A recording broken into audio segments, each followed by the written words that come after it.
Isa pang dayuhang organisasyon ang pumuri sa gumagandang ekonomiya ng Pilipinas.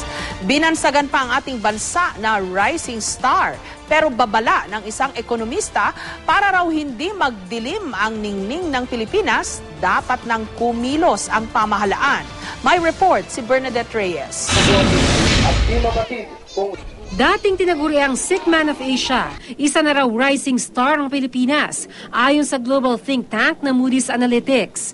Ayon sa senior economist ng Moody's na si Glenn Levin, isa raw kasi ang Pilipinas sa mga nagniningning na ekonomiya sa gitna ng matamlay na pandaigdigang ekonomiya.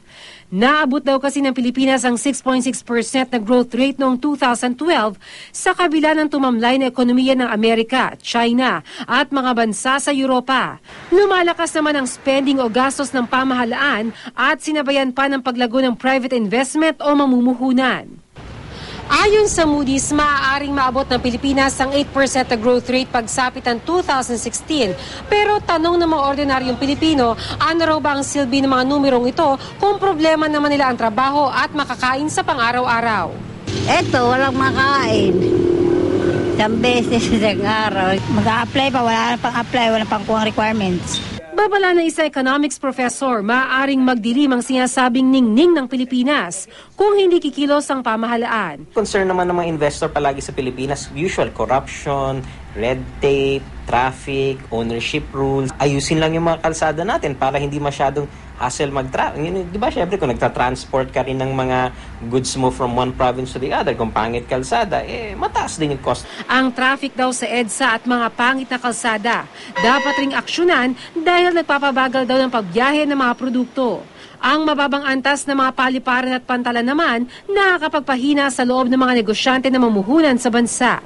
Pero ayon sa DOTC, naglalatag na sila ng mga proyekto para mapabuti ang kalakalan sa bansa.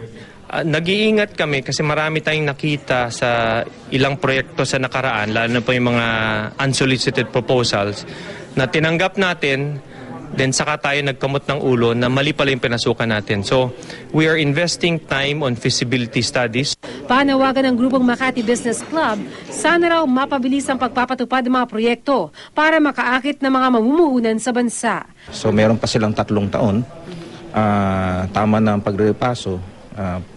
I-roll out na natin lahat ng mga proyektong yan. Pag pumasok yung foreign direct investments dito, magkakaroon ng mas maraming mga trabaho. At doon mararamdaman ng ating mamamayan. Bernadette Reyes, GMA News.